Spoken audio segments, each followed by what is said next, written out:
ധ്വജാരോഹണ ആഘോഷ നിറവിൽ അയോധ്യ ക്ഷേത്രനഗരി. ശ്രീരാമക്ഷേത്രത്തിന്റെ ധ്വജാരോഹണം രാവിലെ 11 മണിക്ക് പ്രധാനമന്ത്രി നരേന്ദ്രമോദി നിർവഹിക്കും. യു.പി. മുഖ്യമന്ത്രി യോഗി ആദിത്യനാഥ്, RSS സർസംഘചാലക് ഡോക്ടർ മോഹൻ ഭാഗവത് തുടങ്ങിയവർ പങ്കെടുക്കും. ധ്വജത്തിൽ ഉയർത്തുന്ന കാവ്യ പതാകയിൽ സൂര്യനെയും ഓം ലിപിയും കുവിതാരാവിഷത്തിന്റെ ചിത്രവും ആലേഖനം ചെയ്തിട്ടുണ്ട്. അയോധ്യയിലെ പ്രസിദ്ധമായ 12 ക്ഷേത്രങ്ങളിൽ നിന്നുള്ള ശോഭായാത്രകൾ രാംജന്മഭൂമിയിൽ സംഗമിക്കുന്നതോടെ ശ്രീരാമ മന്ത്രങ്ങളാൽ മുഖരിതമാകും അയോധ്യ നഗരി.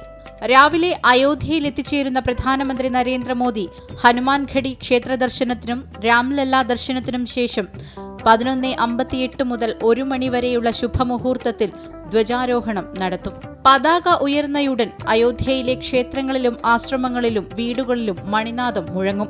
കാവിനിറത്തിലുള്ള പതാകയിൽ സൂര്യനെയും ഓംലിപിയും കൊവിതാരവൃക്ഷത്തിന്റെ ചിത്രവും ആലേഖനം ചെയ്തിട്ടുണ്ട്. അയോധ്യയുടെ പാരമ്പര്യത്തെയും സൂര്യവംശത്തെയും രാമായണത്തിന്റെ ആത്മീയ പ്രതീകങ്ങളെയും പതാകയിൽ സമന്വയിപ്പിച്ചിട്ടുണ്ട്. ഏറെ പ്രത്യേകതകളുള്ളതാണ് ധ്വജത്തിൽ ഉയർത്തുന്ന ഭഗവത് പതാക. 121 ആചാര്യന്മാരുടെ കാർമ്മികത്വത്തിലാണ് ചടങ്ങുകൾ. യു.പി. മുഖ്യമന്ത്രി യോഗി ആദിത്യനാഥ്, RSS സർസംഘചാലക് ഡോക്ടർ മോഹൻ ഭാഗവത്, അമിതാഭ് ബച്ചൻ ഉൾപ്പെടെയുള്ള ബോളിവുഡ് സിനിമാ താരങ്ങൾ, സച്ചിൻ ടെണ്ടുൽക്കർ, MS ധോണി തുടങ്ങി പ്രത്യേകം ക്ഷണിക്കപ്പെട്ട 6000 അതിഥികളും ചടങ്ങിൽ പങ്കെടുക്കും. ധ്വജാരോഹണത്തിന്റെ ഭാഗമായി പ്രത്യേക പൂജകൾ ഇന്നലെ മുതൽ ആരംഭിച്ചിരുന്നു. സരയൂ നദിക്കരയിൽ 3 ദിവസം പ്രത്യേക ആരതിയും നടക്കുന്നുണ്ട്. ചടങ്ങുകൾക്കെത്തുന്ന പ്രധാനമന്ത്രി നരേന്ദ്രമോദി അയോധ്യയിൽ രാംപഥിൽ റോഡ് ഷോ നടത്തും.